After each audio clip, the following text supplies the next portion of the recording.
Hello, and welcome to this webinar on hackathons and vocational education. This is our second session of a mini-series titled Youth Entrepreneurship. My name is Mart Veliste. I'm one of the thematic experts on SME competitiveness. And together with me is Luke. So Luke, you can also join me on screen for a second so that the others could see you. This is an event organized by Interreg Europe Policy Learning Platform. At the end of the session, I will spend 2 minutes to also talk about what the platform is about, and I will introduce one of the services we provide for free for regions across Europe. So definitely something interesting for you at the very end as well.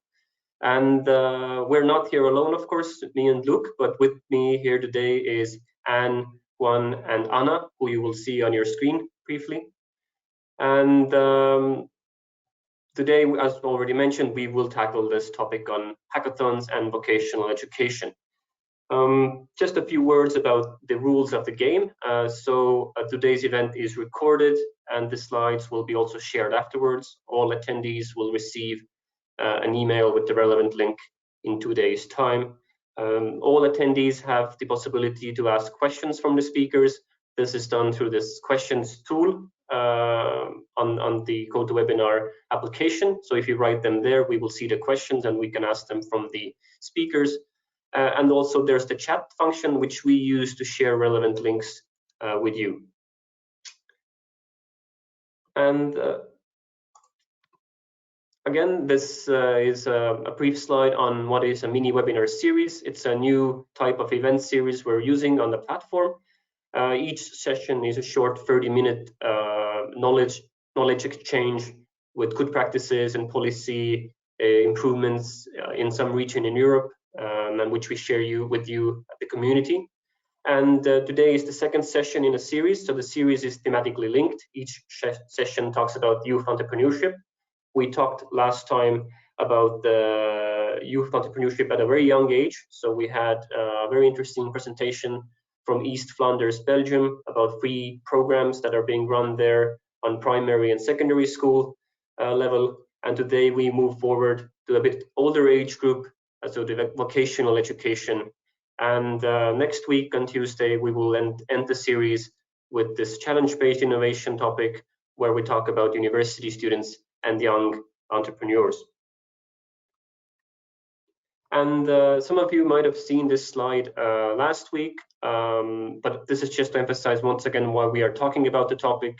The main thing I want to emphasize here is that studies in European Union have shown that roughly 40% of young people are actually interested or would want to be self-employed and be an entrepreneur. But the reality shows that actually only 6.5% of young people do become self-employed. So there is sort of a gap between the want or the wish of young people and the reality. And as we talked last week, one of the main ways how regions and we can facilitate this is to provide constantly encouragement and learning programs to students at a very young age up until university, so that you can plant these different thoughts and ideas in their heads and really encourage them to pursue their entrepreneurial dream. And of course, it has also shown that these entrepreneurship programs, they help to solve challenges related to unemployment. This might be relevant in regions today that have been heavily hit by COVID-19 and the economic lockdown. If there is a high rate of youth unemployment, as we saw in 2008, 2009, then programs that encourage setting up your own business and different tools and financial support for that is increasingly relevant. So this is why we are also today talking about the topic from a vocational education perspective. And today's speakers, so we actually have 3 speakers, as you saw, are all connected to the eCool project. So the eCool project is one of these Interreg Europe projects on SME competitiveness. And the core essence or purpose of the project is to find better policies and solutions on how to encourage entrepreneurship, how to provide services to foster entrepreneurship, especially among young people. So although today we're taking a narrow look at one practice from Andalusia, and we're talking about vocational education, then I do encourage to also look up the eQool project website, where you can see what they're working on and what other good practices they have to share. And so today, first you will hear a presentation from Anne from the official Chamber of Commerce of Seville. And then after Anne's presentation, we will also be joined on screen with Juan and Ana. Juan is working day-to-day in Andalusia Emprende, the owner of this practice that will be introduced to you. And then Ana will share their plans from Poland on implementing a similar program, similar hackathon program among students. So it's a good practice transfer from one region of Europe to another. But without further ado, I would like to invite Anne to join me on screen, and so that you can start sharing your presentation. Can you see me? Yes? Yeah, we see the presentation. Okay. Good. So, good morning to everyone. On behalf of the Chamber of Commerce of Seville and as lead partner of eQool, I would like to thank very much the Interreg Europe policy platform to invite us to participate to this mini webinar series and to showcase some of the practices and initiatives we've been identifying in our learning process in eQool. And also, I would like to thank the Andalusia Emprende team to be very participative during the whole process, and especially to Juan Jesús, who is accompanying us today to this mini webinar. So I would like to start presenting the Entrepreneurial Talent Program, which has been evolved to Hackathon program promoted by Andalusia Emprende. I would like to present you shortly what is Andalusia Emprende. It is a non-profit foundation supported by the regional government of Andalusia, which gives support to entrepreneurship and entrepreneurs in Andalusia to boost our regional economy. So the main objective of the foundation is to promote the creation, development, and consolidation of companies. And for this, Andalusia Emprende counts on 260 entrepreneurship centers, which are dedicated on a daily basis to give support and training and make business plans for new companies. One of the main partners of Andalusia Emprende is the Regional Ministry of Education, and the Regional Ministry of Education gives full responsibility to Andalusia Emprende to organize each year the Entrepreneurial Talent Program and the Hackathon, now called the Hackathon Program. All right, it's important to have in mind that Andalusia has 8 provinces, and we count on 8.5 million of inhabitants. So it's a very huge region. So when we talk about the results and the impacts of the project, we have to have in mind that it is a very big region. So just to adjust to maybe your local context, it's important to have this in mind, okay? So I would like to, well, I will present you the Entrepreneurial Talent Program, which was born in 2016 and has this following structure until 2018. Entrepreneurial Talent Program is addressed to vocational school students. Very important that we are talking about the public education system, okay? So it is addressed to students from a medium cycle to higher cycle of vocational education schools. It is a program that is divided in 2 phases, phase 1 and phase 2, which I will talk to you in a few minutes. And phase 2 is a 48 hours program with an average of 100 students.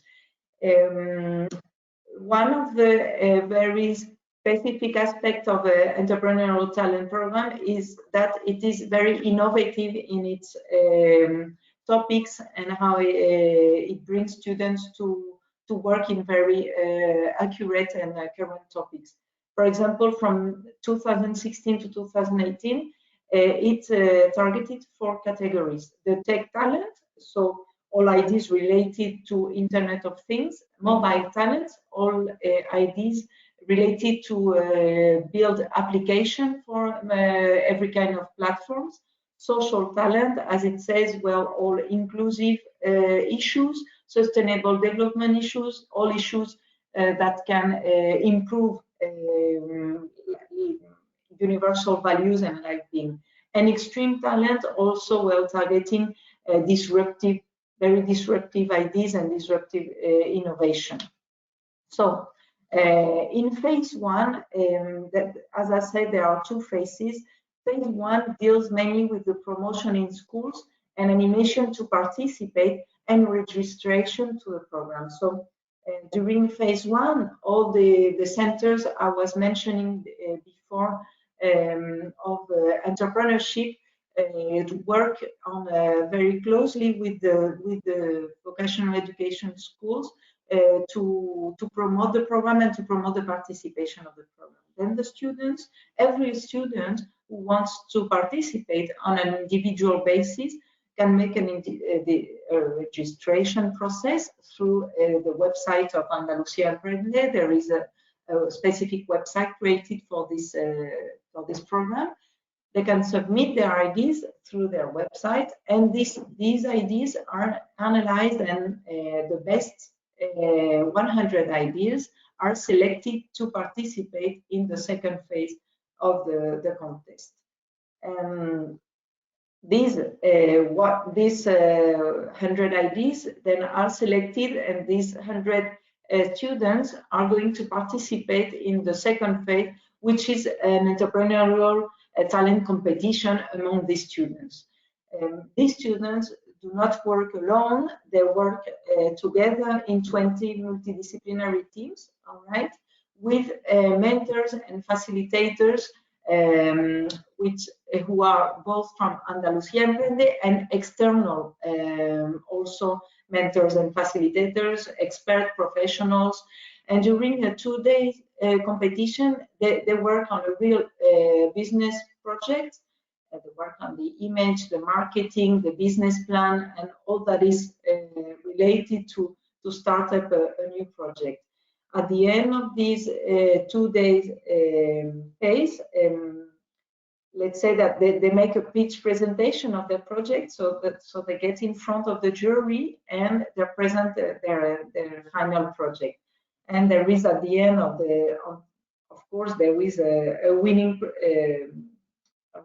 project at the end of the talent competition. Okay, the jury is also selected by Andalucía Emprende. Okay, normally the jury is composed both of staff and also external experts on the different categories I was mentioning before. So it is a half-half, let's say, jury.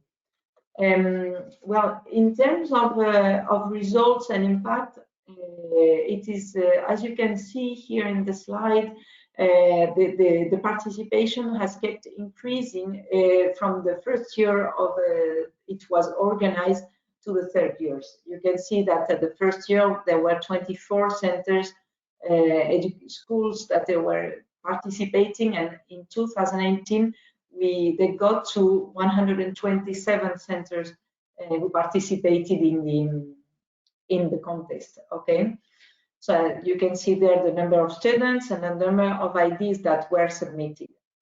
Well, in 2019 the program was resized, mainly concerning phase 2. Okay, there were 80 ideas selected, and also it is important to say that, well, there was an evolution, and Andalucía Emprende choose to focus on 2030 agenda for sustainable development and choose to work on the sustainable development goals 3, 4, 5, and 6, targeting good health and well-being, quality education, gender equality, and climate action. So as you can see, it's a program that is in quite a constant evolution and adapting to well, new and different realities and changing somehow. So, well, of course, it's important to say that what happened in 2020, well, the COVID-19 erupted in our lives and in our working life and studying lives. So, in this sense, well, it moved to another, to two different concepts, 100% digital event and with under hackathon concept event.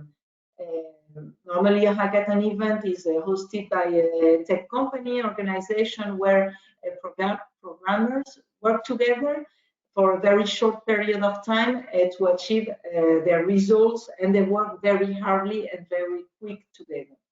So this hackathon program, named like this in 2020, was fully online. For these, two channels were created. Andalucía Emprende has its own YouTube channel called Empezar TV, which is like Start TV.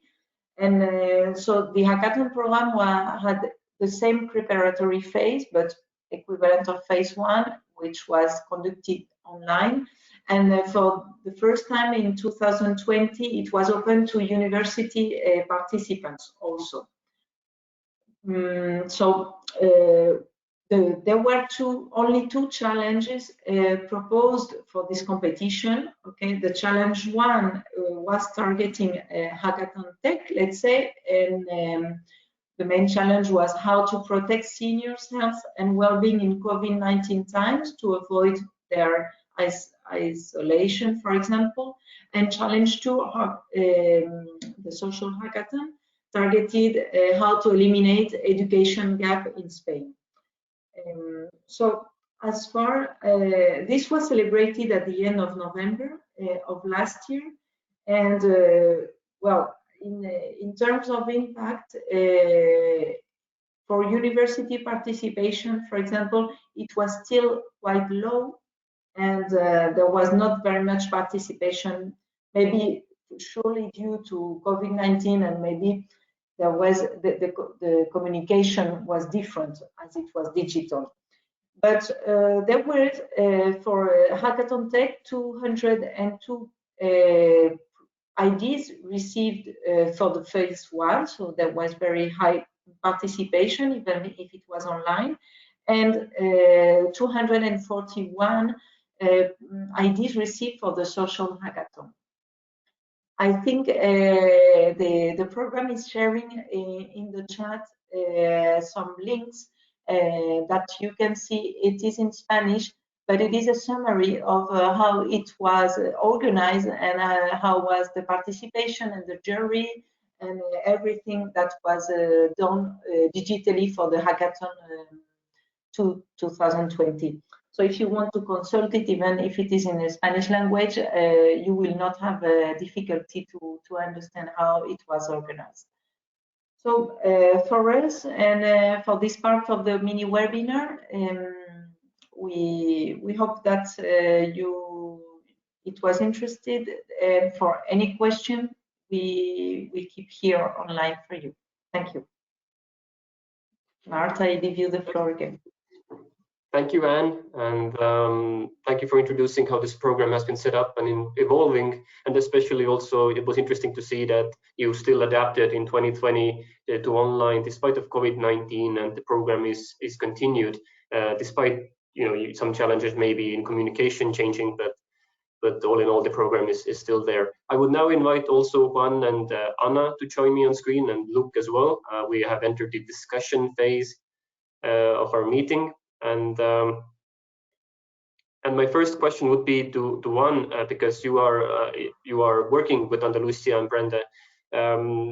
I know that this program also involves teachers quite a lot. So what are the advantages for the teachers to work with the program, and how do you motivate the teachers to be part of this program?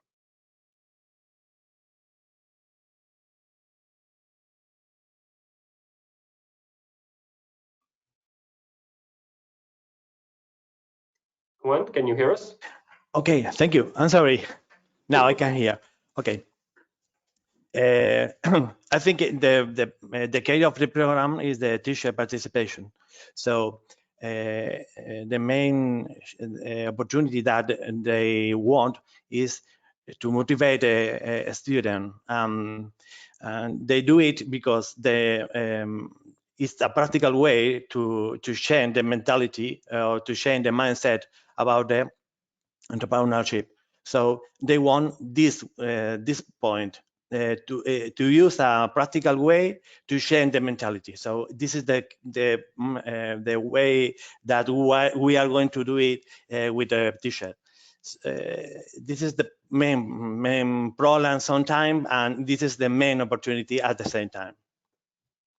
So do the teachers help the students to apply for the program from the schools, or how is the teacher involved in the process?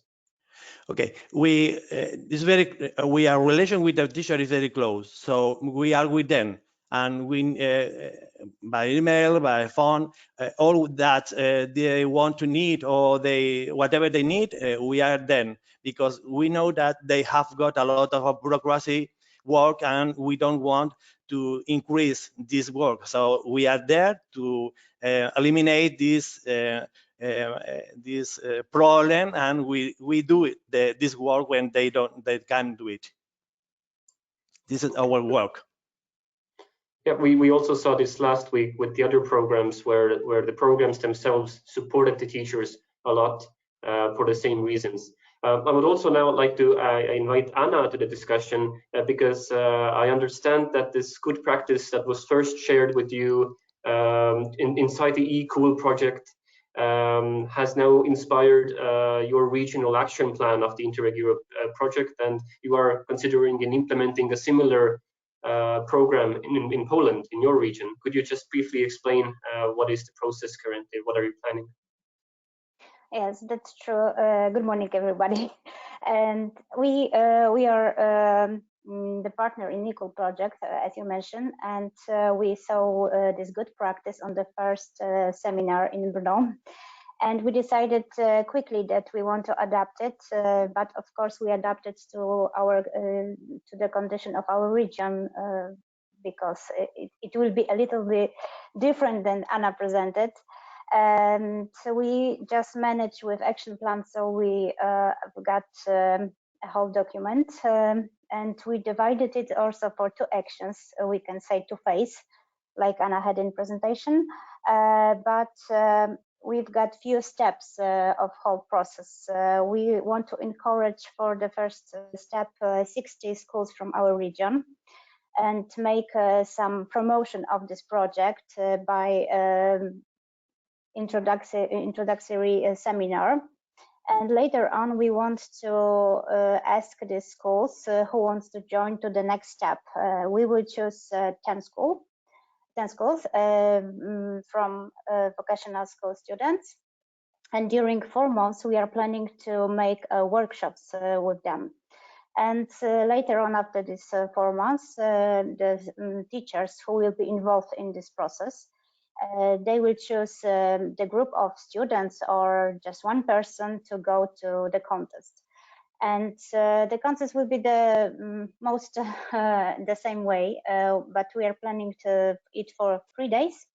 During 2 days, students will be working with experts to make the whole project, and later on they will promote this project on the stage, and we will choose the best one. We will choose 3 places, first, second, and the third.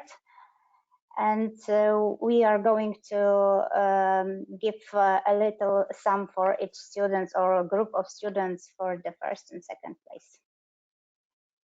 Okay, that's very interesting that you're going for a, I guess, a 72-hour program instead of a 48-hour program, or very intense. But definitely, I think it's important in any these sort of ideation or hackathon programs to have some small rewards in the end, as you mentioned as well, because this really keeps the teams motivated. You are developing this idea in this intense setting for some goal. Luke, I would also like to give the word to you. Maybe you have some question or something from the audience to our three speakers. Yes, thank you, Mart. I have actually a question, but I'm not sure we'll have the time to answer it in 5 minutes. The question is comes from Pete Boomsma from the audience and says, well, the participation in the program looks impressive, but why is the entrepreneurship rate in Spain so low? What are the reasons for that? I don't know if you have a short answer for this question, Anne and Juan. Well, I don't know if I understand very well the question, and we'll try to give you an answer. We have got a lot of participation because we try to involve all the high school in the community in Andalusia. So this program is very important that we don't forget that this program have two objectives. Sorry, in the medium term we need to change the mindset, to change the entrepreneurial mindset, and after that, and only if we can change it, the number of business or company will be increases too.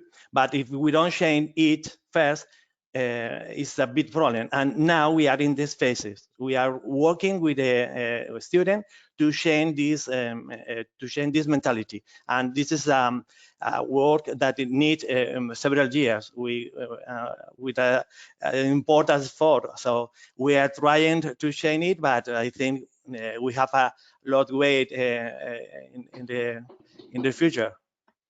I don't know if I can answer well your question. I think that's a good short answer to the question, to the mindset. You are tackling one issue, which is the mindset. There might be others, but this is the one you're focusing on. Thank you.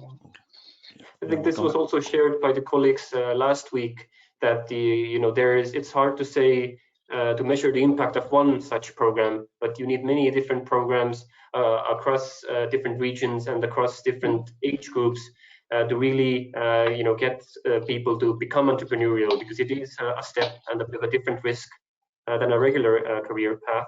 I wanted to ask also Anne, from you perhaps, because we have Anna's region replicating or transferring this good practice.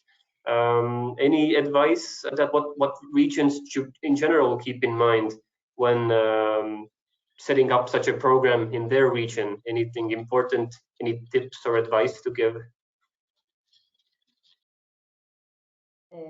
Not really.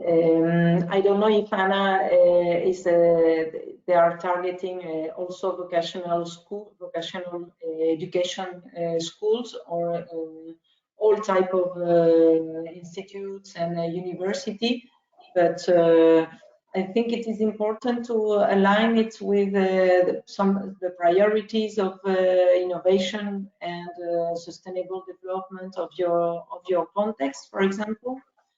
Also,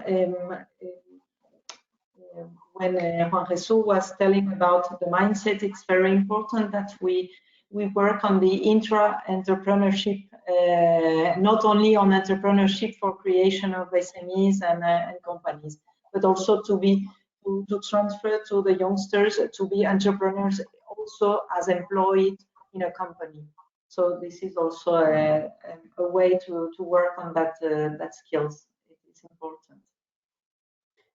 And Anna, as your region has been working with this process now of implementing a similar program in your region, transferring a good practice, any lessons learned or advice that you would share with our listeners?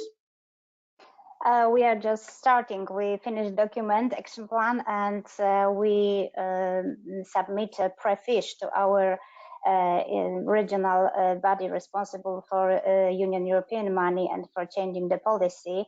And we hope that in next perspective, we will receive money for this project, because this competition and this good practice will be a part of a bigger project.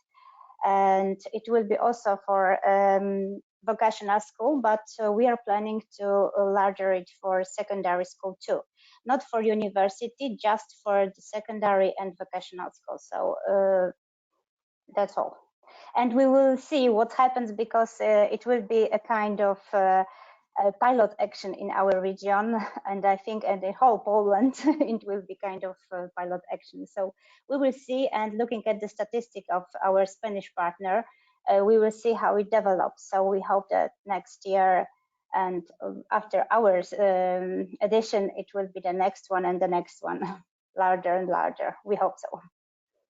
Well, I hope the same, and then hopefully we'll hear more about your developments in the coming years.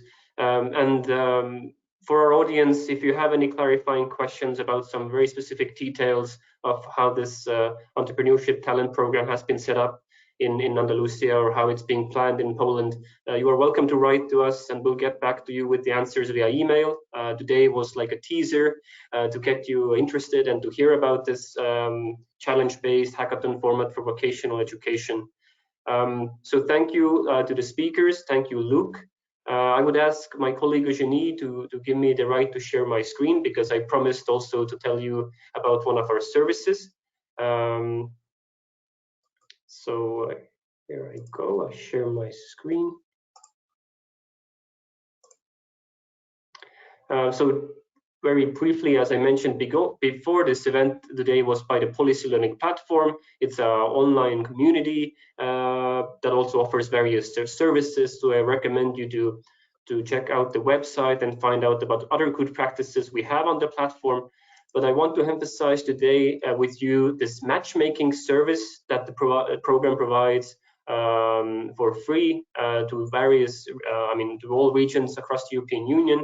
And this is really also in a way a challenge-based ideation event, because we invite regions with a very specific topic or challenge to come and propose this challenge to us, and we will help you find experts from our community, other peers, like we had today, Anna and Anne and Juan, who would then join you in this 1.5 or 2 hour session to really tackle the topic that you have. So we would spend 2 hours of really discussing and trying to find solutions to your policy challenge. So whether it be setting up a similar entrepreneurship hackathon program, or supporting social entrepreneurship, or how you want to set up a new subsidy scheme for growing companies or something. All these are very welcome topics. And the end result is that in 2 hours, these other peers from the region and thematic experts from the platform provide you concrete suggestions and ad hoc advice to go further with it. So indeed, I encourage you to look again a bit more in detail on this website link that will also go to the chat. And if it seems fitting for you, if you are facing a challenge or something where you would like to get a second pair of eyes and some more input on and peer knowledge, then you're welcome to apply to the service through a very easy submission form on the website.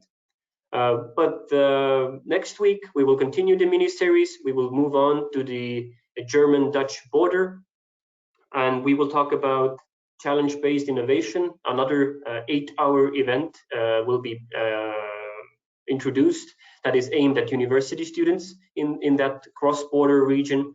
And we will also talk about a young SME subsidy scheme of how to give this initial financing support to young companies. So we are moving on with our journey from preschool and secondary school. Today we discussed vocational school, and next week we will reach university and early adulthood.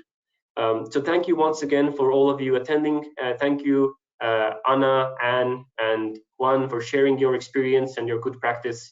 Good luck with the eCool project, and we'll see all of you again next week. Thank you.